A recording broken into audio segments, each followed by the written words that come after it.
Hi everybody, my name is Anna Duffy and I currently live in the great state of Georgia. After reading the instructions for this assignment, I was really excited to look at the different informed consent that professional counselors have out there. There are obviously so many different ones and each professional counselor is different, but the one that I found that I really enjoyed reading through was from a professional counselor that lives out in Austin, Texas. This counselor has so much information in his informed consent, and I really appreciated all of the details that he has in there.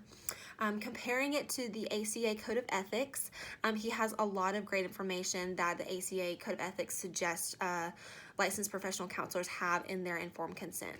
One of the things is that he highlights what will happen if needed to release information and that he is legally obligated in certain cases.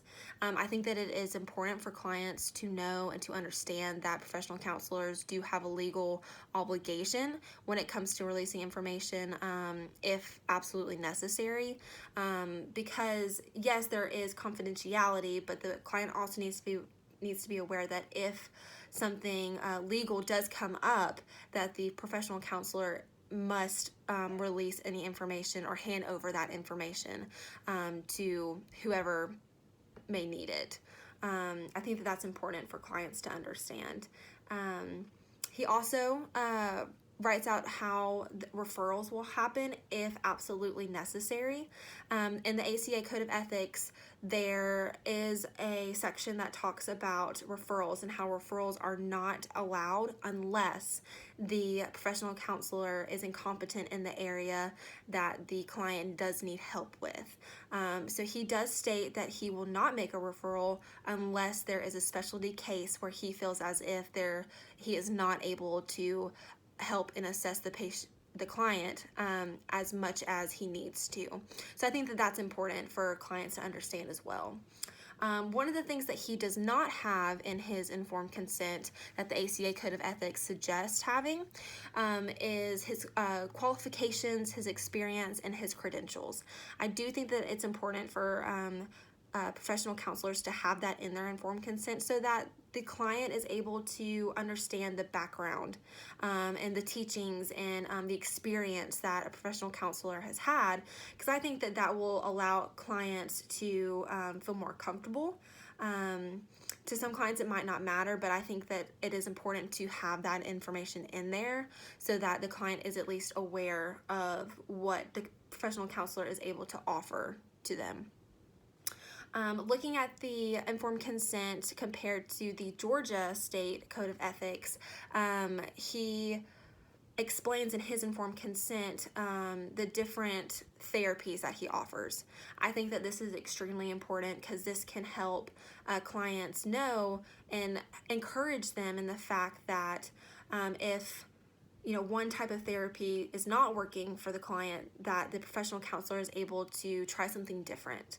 I think that that's important to have a broad range so that you are able to help clients in a more effective way before having to make a referral if that is necessary.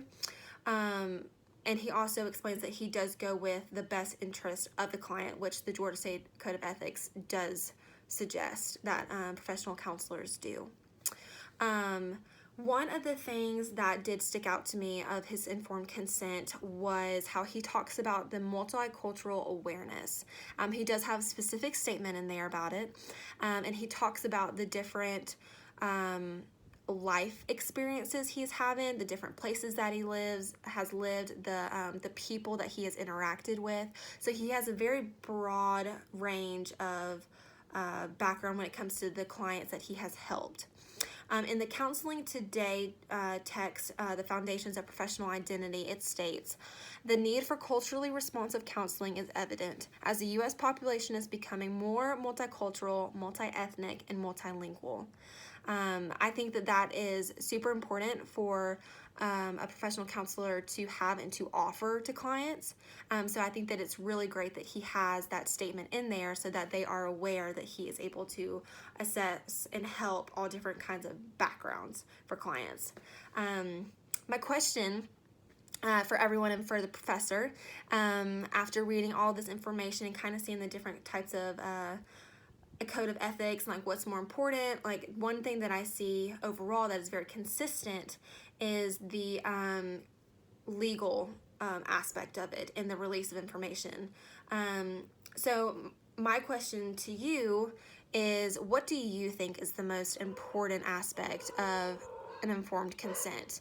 Do you believe that it needs to have the legal obligations, that it needs to have the referral statement, that it needs to have experience of the professional counselor?